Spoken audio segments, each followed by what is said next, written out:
Salut tout le monde et bienvenue sur Créativité, le podcast qui parle un peu de thé mais surtout de création.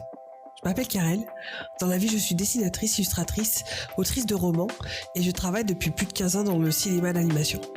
Mais vous me connaissez peut-être sous mon nom d'artiste ou de booktubeuse, Kodaleya. Sur Créativité, je vais vous parler de création dans l'écriture et le dessin, mes domaines de cœur. Ici, je vais aborder mes coups de boost, mais aussi mes coups de mou, mes retours d'expérience, mais mes aventures, mes peurs, mes angoisses, mes réflexions et mes expériences passées, actuelles et futures. Vous pouvez d'ores et déjà retrouver ce podcast sur Instagram, sur le compte créativité.podcast, donc créativité, THE à la fin, et le tout sans accent. Mais ne vous inquiétez pas, tous les liens seront dans les notes de l'épisode. En attendant, prenez une bonne boisson chaude et bonne écoute. Salut tout le monde et bienvenue dans ce nouvel épisode de podcast Créativité. J'espère que vous allez bien, je suis Karel et aujourd'hui je vais vous parler de quelque chose qui va peut-être vous parler en tant qu'artiste. Cette fois-ci je vais faire un épisode plutôt dessin. Je vais vous parler de la zone de confort. Alors c'est là que j'aurais dû vous parler de thé. Malheureusement, comme je suis malade comme un chien, je ne sens rien, je ne goûte rien de ce que je bois ou de ce que je mange. Donc voilà, à part peut-être de la tisane au thym. C'est peut-être tout ce que je peux vous conseiller en ce moment, surtout si vous êtes un peu malade, ou de vous faire un bon grog. Mais voilà, pour l'instant, pas de thé. Mais revenons à notre sujet du jour. Il s'agit, comme je vous disais, de la zone de... Je pense que c'est quelque chose que beaucoup d'artistes connaissent, la zone de confort, évidemment. Surtout quand on parle de rester dans sa zone de confort ou de sortir de sa zone de confort. Donc en gros, la zone de confort, donc dans le contexte d'une activité artistique telle que le dessin, ce qui nous intéresse ici, ça fait référence à un état où l'artiste se sent à l'aise et familier avec les techniques, les styles ou les sujets qu'il maîtrise déjà. C'est un espace où l'artiste se sent en confiance et peut produire des œuvres sans trop d'efforts, car cela ne représente pas un défi significatif pour ses compétences existantes. Donc c'est un état de familiarité avec certaines techniques, certains styles ou certains sujets que vous aimez et que vous maîtrisez déjà. Donc par exemple, moi dans mon cas, j'adore dessiner sirènes, c'est quelque chose dans lequel je suis à l'aise, j'ai pas trop à réfléchir à comment je vais faire.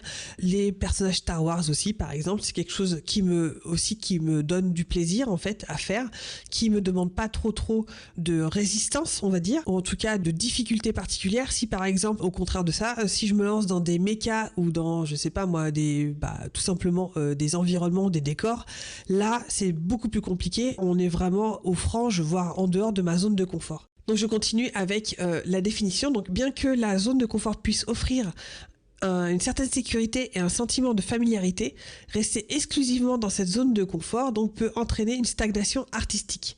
Cela peut empêcher l'artiste de découvrir de nouveaux horizons, d'explorer des styles différents, d'expérimenter de nouvelles techniques et de s'aventurer dans des sujets qui ne sont pas encore familiers, évidemment. Ça peut aussi, on va dire, provoquer des problèmes que je peux voir souvent justement dans des artistes qui restent toujours dans les mêmes styles, toujours dans les mêmes types de personnages, etc. C'est des choses qu'on peut voir assez souvent, que j'ai vu assez souvent, notamment sur YouTube. Peut-être que vous l'avez déjà entendu parler ou même sur Instagram, on voit ça souvent.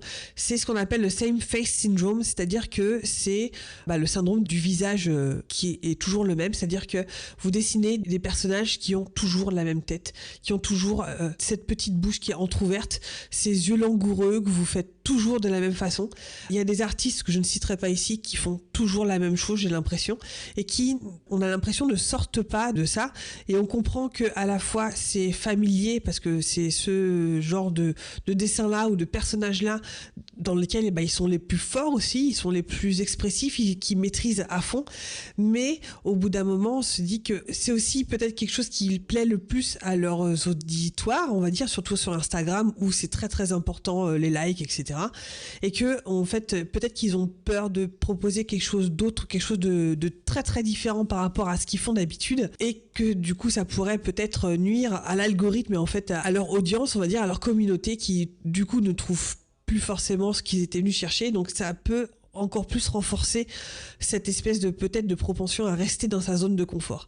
Il y a aussi peut-être le piège de se laisser enfermer dans le même style et le même sujet. Moi, c'est ce que j'ai aussi un petit peu expérimenté récemment, c'est que d'un seul coup, je m'étais mise dans Star Wars, et j'adore Star Wars, hein, ça c'est vraiment pas le sujet. Je dessinais bientôt plus que ça. J'ai eu beaucoup de gens qui m'ont rejoint à ce moment-là, notamment sur Instagram, qui ont peut-être pensé que je ne postais que du Star Wars. Il y a d'ailleurs des dessinatrices, notamment des dessinatrices et des dessinateurs aussi. Je pense à Bartok par exemple, qui quasiment que ça, ou en tout cas qui tourne autour de Star Wars, et ben de se laisser vraiment enfermer là-dedans, se dire que bon bah maintenant que j'ai plein de gens qui sont venus me suivre pour ça, bah je peux plus dessiner que ça quoi. C'est aussi un piège parce que bah du coup on est un petit peu étriqué dans toujours la même chose, et en tant qu'artiste, moi j'aime bien dessiner plein de choses différentes, et c'est un petit peu compliqué de se retrouver du coup bah complètement enfermé dans le même truc et se dire que bah merde je peux plus en sortir, ou alors mes stats vont en pâtir quoi.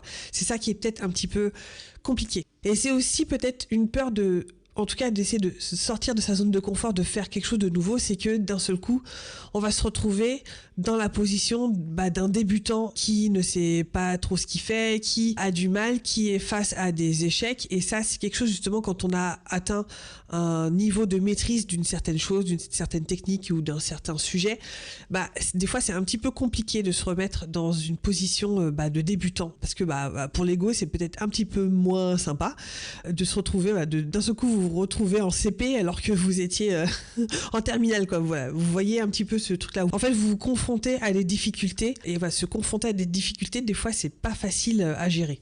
Alors qu'est-ce qu'on peut faire contre ça? En fait je vois deux optiques différentes qui sont un petit peu similaires mais un petit peu différentes, et je vais vous en parler tout de suite. Il y a évidemment ce qu'on parle souvent quand on dit essaie de sortir de ta zone de confort. Pour moi il y a sortir de sa zone de confort et il y a élargir sa zone de confort, qui sont deux optiques différentes mais qui peuvent être complémentaires, et qui, je pense, peut-être selon votre humeur du moment, votre envie du moment, vous pouvez faire l'un ou l'autre, ou peut-être les deux. L'une n'est pas antinomique par rapport à l'autre, en tout cas. Donc sortir de sa zone de confort, c'est que ça implique délibérément de s'aventurer hors de ses habitudes et de ses territoires artistiques familiers. Donc ça entraîne une cassure et un changement radical et immédiat qui peut peut-être faire peur quand justement on a peur de sortir de sa zone de confort. Le changement vraiment radical peut être des fois problématique et très angoissant, on va dire. Donc un artiste qui sort de sa zone de confort, il peut essayer des styles de dessin différents de ceux auxquels il est habitué, évidemment, explorer des sujets inhabituels ou expérimenter avec des techniques complètement nouvelles. C'est-à-dire que si vous êtes habitué à faire par exemple que du numérique, peut-être que c'est le moment de complètement de changer et de se mettre à dessiner au crayon à la old school style, ou carrément peut-être si par exemple comme moi vous avez été très très effrayé par tout ce qui est peinture, tout ce qui est médium comme ça, donc peinture, aquarelle, etc., se lancer là-dedans et du coup faire des expérimentations là-dedans, ça peut être une bonne manière justement donc de sortir de sa zone de confort. Donc l'objectif là c'est de prendre des risques créatifs et surmonter des défis. Donc faut pas avoir peur, comme je vous disais, de se retrouver débutant et de faire des erreurs. Ça, c'est aussi souvent un problème parce qu'on a peur de faire des erreurs, on a peur comme je vous disais, de se retrouver complètement débutant, de faire face à des difficultés. Et d'autant plus quand on est dans une optique de réseaux sociaux, de poster des choses sur Instagram, etc. On a l'impression qu'il faut que tout soit parfait, qu'il faut que tout soit vraiment de qualité professionnelle, etc. On peut pas se permettre de faire des erreurs, de faire des expérimentations, ce qui est complètement con, parce que dans la matière artistique, on est constamment en train d'expérimenter et de s'améliorer. Donc il y a forcément des moments où on était moins bon que d'autres et des moments où on est meilleur que d'autres. Et il y a des moments où il faut expérimenter et il faut tester. Et donc ça peut forcément créer un sentiment d'incertitude ou d'inconfort, c'est ce que je vous disais. Contrairement à ça, donc avec ce changement radical de faire des choses complètement différentes, et vous avez aussi la possibilité de plutôt d'élargir sa zone de confort. C'est-à-dire que vous pouvez, dans ces cas-là, incorporer progressivement de nouvelles compétences, donc style ou sujet, dans un répertoire artistique existant. C'est-à-dire qu'au lieu de faire des changements radicaux, ça implique une approche beaucoup plus progressive. C'est-à-dire que, par exemple, si vous continuez à dessiner du Star Wars, par exemple, c'est quelque chose que vous maîtrisez, et peut-être au lieu de faire ça de manière, comme je vous disais, numérique, vous passez au crayon. Ou si par exemple vous ne faisiez que du noir et blanc, vous commencez à faire de la couleur par exemple. Mais vous restez sur quelque chose que vous maîtrisez déjà parmi le style ou la technique ou la compétence, on va dire le sujet. Il y a quelque chose dans cette espèce de triptyque-là que vous maîtrisez déjà et vous ne changez qu'une seule partie de cette équation-là, si vous voulez. Et comme ça, vous avez quand même un peu de familiarité. Vous restez dans une partie de votre zone de confort, mais vous changez quelques paradigmes qui peuvent, dans ces cas-là, vous faire acquérir de nouvelles compétences.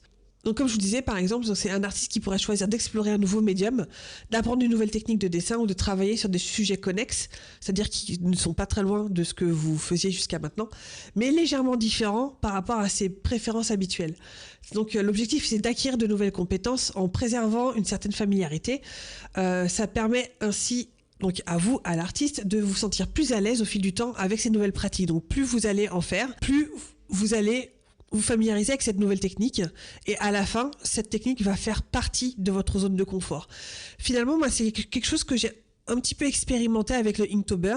Quand j'ai commencé Inktober, c'était quelque chose que je n'avais jamais utilisé. J'étais extrêmement effrayée par tout ce qui était technique traditionnelle, et notamment en fait dès que vous n'avez pas CTRL Z, moi j'étais vraiment complètement effrayée, vraiment pas à l'aise. Et en faisant justement les premiers Inktober, et puis en prenant de plus en plus confiance en moi en utilisant cette technique-là, je me suis rendu compte que en fait quand tu fais des erreurs, c'est pas grave, tu les contournes, tu changes un petit peu ton fusil d'épaule, tu rajoutes des choses, tu utilises l'erreur que tu viens de faire pour embellir ton dessin au final. Ce que j'ai fait aussi, c'est que j'ai pas par exemple dessiné directement des mechas à la plume ou je sais pas moi au pinceau, à l'encre de Chine, etc. Non, j'ai commencé avec quelque chose qui était peut-être un peu moins effrayant, on va dire. J'ai commencé par des personnages que je connaissais, que je savais dessiner, et donc j'ai pu appréhender comme ça cette nouvelle technique par quelque chose que je connaissais, que je maîtrisais, et ça m'a permis du coup de me concentrer sur cette nouvelle compétence que j'apprenais à ce moment-là, et cette nouvelle appréhension, si vous voulez. J'apprenais à utiliser un stylo feutre par exemple, ou des Copics par exemple, ce genre de choses, mais en l'utilisant avec quelque chose que je maîtrisais déjà. Donc pour moi, vous voyez, en fait, sortir de sa zone de confort qui peut être extrêmement effrayant, parce que ça veut dire qu'on laisse tout derrière, ce qui nous faisait à la fois plaisir, ce dans quoi on se sentait à l'aise, et ça veut dire que ça, non, on met ça à la poubelle et on fait quelque chose complètement différent. Ça peut peut-être plaire aux esprits les plus aventureux, on va dire, mais vous avez aussi, élargir sa zone de confort où vous y allez beaucoup plus graduellement, et vous intégrez des nouvelles expériences artistiques dans votre besace de choses que vous maîtrisez déjà, on va dire. Et ça permet du coup d'être peut-être un petit peu moins effrayé par ces nouvelles choses que vous n'avez jamais utilisées. Si par exemple, vous décidez à tester l'aquarelle ou à tester, je ne sais pas, la gouache parce que vous n'en avez jamais fait, peut-être que c'est le moment de tester donc la gouache avec quelque chose que vous connaissez déjà. Par exemple, moi, ce que j'ai fait la dernière fois, c'est que, par exemple, la gouache, je n'en avais pas fait depuis, je pense, le collège, là où vous étiez obligé d'en faire et vous savez pas ce que vous faisiez, et vos profs vous expliquaient pas vraiment comment utiliser un médium correctement. Et là, je me suis aussi posée, j'ai pris des tutos sur internet. Alors ça aussi c'est bien, on peut se former maintenant, il y a plein de sites internet, que ce soit YouTube, que ce soit Skillshare, que ce soit 21 Draws, que ce soit, vraiment vous pouvez vous poser et trouver toujours des vidéos qui vont vous expliquer comment faire, qui vont peut-être débunker un peu certaines croyances que vous avez sur ces médiums là, et commencer à vous rasséréner, on va dire, à vous rassurer par rapport à ce que ça peut être, ce que vous pouvez en faire. Moi, quand j'ai commencé à faire de la gouache, je me suis pas par exemple lancée dans des décors, des ambiances ou je ne sais quoi, des paysages, parce que c'est pas forcément mon forté, on va dire. Non, moi ce que j'ai commencé à faire avec la gouache, c'est des portraits de personnages que je connaissais. Par exemple, le premier portrait que j'ai fait à la gouache, c'était une méduse. Pourtant, vous me direz, c'est peut-être un personnage un peu compliqué. Ça peut être un personnage plus compliqué pour d'autres personnes. Peut-être d'autres personnes vont être plus à l'aise avec d'autres sujets, on va dire. Et j'ai fait aussi un autre portrait à la gouache de Kylo Ren, par exemple. Et ça c'était un sujet que je maîtrisais, donc je pouvais être à ce niveau-là un peu plus rassurée de ce que je faisais. Puis c'était un test pour moi, je voulais pas forcément le réussir absolument, mais c'était pour moi au moins cette partie-là du dessin, je maîtrise. Je voulais pas me lancer dans un truc où je ne maîtrise absolument rien de tous les côtés, quoi.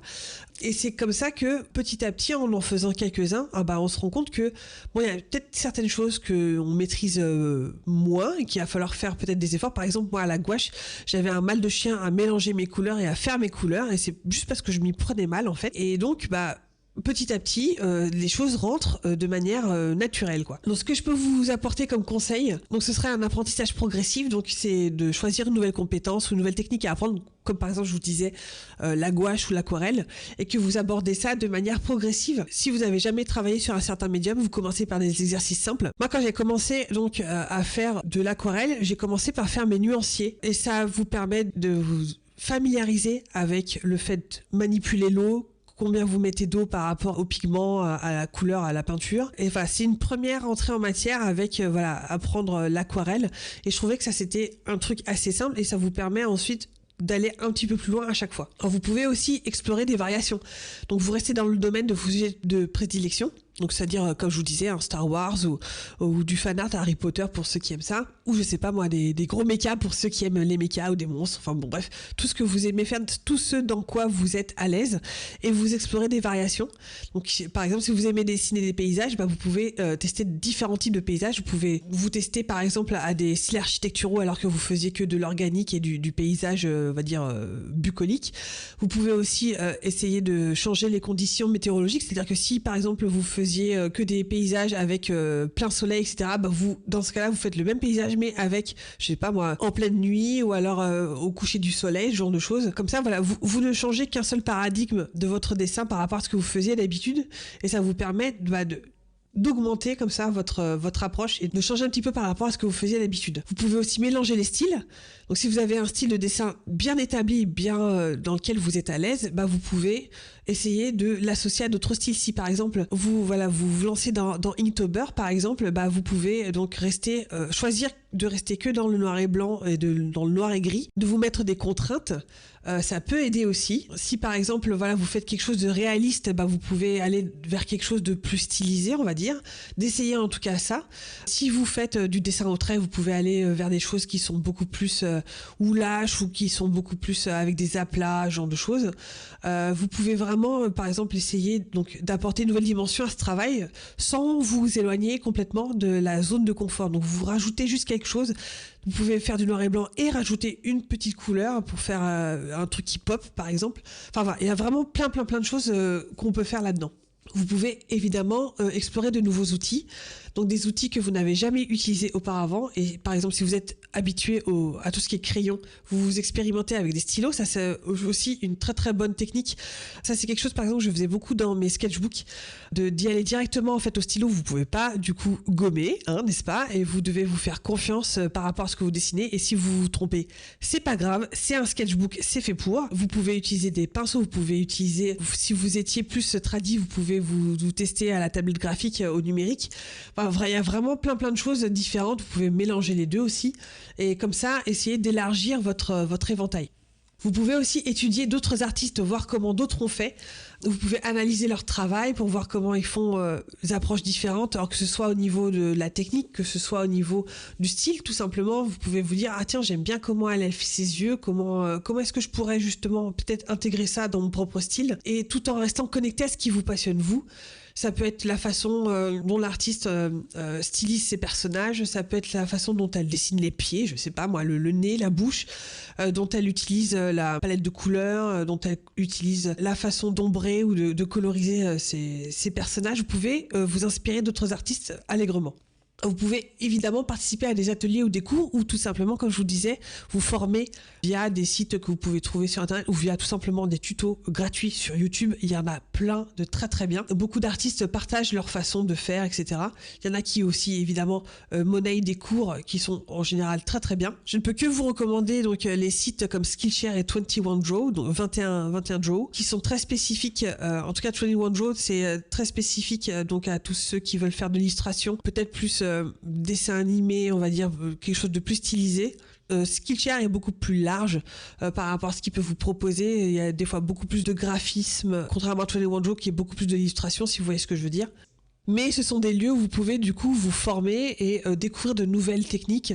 Vous pouvez donc trouver des conseils d'instructeurs, vous pouvez trouver de nouvelles perspectives en fait qui sont apportées par d'autres artistes. Et en général, ça peut être vraiment pas mal si vous voulez vous lancer dans l'encre, je vais me lancer dans l'aquarelle, c'est un bon point de départ je pense pour trouver justement une première étape en fait. Et dernier conseil, vous pouvez aussi créer des séries thématiques, ça peut être pas mal par exemple pour Inktober ou ce genre de choses. En fait vous prenez un thème qui vous intéresse et vous créez une série d'œuvres autour de celui-ci, donc vous restez comme ça dans une zone de confort, un contexte familier on va dire, et vous explorez une idée spécifique spécifique. Vous pouvez vous mettre une contrainte. C'est un peu le cas d'Inktober. Moi, c'est ce que j'avais fait par exemple pour l'Inktober 2017. J'avais fait un Inktober sur les pirates. Et donc voilà, c'est ce que j'avais fait, c'est que j'avais pris le thème des pirates. J'avais créé le personnage de ma pirate. Et pour chacun des jours d'Inktober, j'avais un mot qui est toujours dans l'univers de la piraterie, mais j'inventais en fait une espèce de scénette de mon personnage avec le mot du jour, toujours en restant donc dans le truc des pirates. Et d'un seul coup, comme ça me faisait en fait créer autour de ce personnage et dans cet univers de piraterie. Et au fur et à mesure, ça me faisait carrément créer un univers autour de ce personnage, et je restais cohérente dans le thème, parce qu'on restait toujours dans cette espèce de piraterie un peu à la Pirates des Caraïbes, à la Monkey Island, etc. Je m'étais mise une contrainte, c'était de faire donc que de l'encre de Chine, donc encre de Chine et les lavis, donc à partir de l'encre de Chine. Je faisais aussi quelques réaux d'encre acrylique, mais voilà, je ne suis restée que dans cette contrainte-là, quoi. Et à la fin, vous avez une série que j'ai finalement sortie en artbook, et qui se tient et qui est jolie à regarder et qui est extrêmement satisfaisant en tant qu'artiste, de dire waouh, j'ai fait tout ça en un mois et j'ai réussi à créer un univers entier avec des personnages qui n'existaient pas le mois d'avant, et ça se tient et c'est extrêmement gratifiant.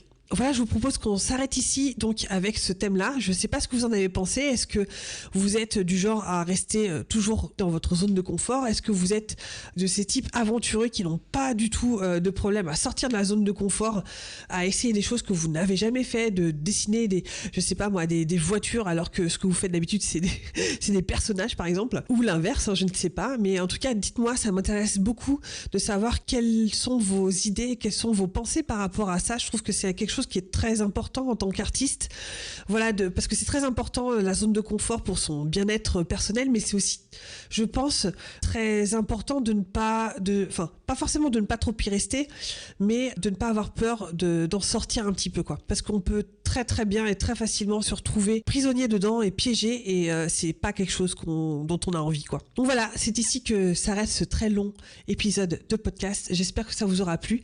Donc n'hésitez pas à me rejoindre sur les réseaux sociaux pour en discuter. Vous pouvez me retrouver sur Instagram, sur mon site personnel, donc careclara.fr. Vous pouvez me retrouver donc sur mes comptes. Vous trouvez tout ça dans la barre d'infos et dans les notes de cet épisode. Et je vous dis à bientôt dans un nouvel épisode. Je vous fais des bisous et à très vite. Ciao, ciao. Merci d'avoir écouté cet épisode. Si vous appréciez ce podcast, n'hésitez pas à laisser un commentaire sur mes réseaux ou 5 étoiles sur votre application de podcast préférée. Et si vous voulez engager une conversation, vous pouvez d'ores et déjà me trouver sur mes comptes personnels, Instagram, Twitter ou Twitch, sous le nom de Kodaleya, et sur le compte Instagram de ce podcast, Créativité, THE, le tout sans accent, .podcast. Je vous dis à la semaine prochaine, et d'ici là, créez avec passion. Bye!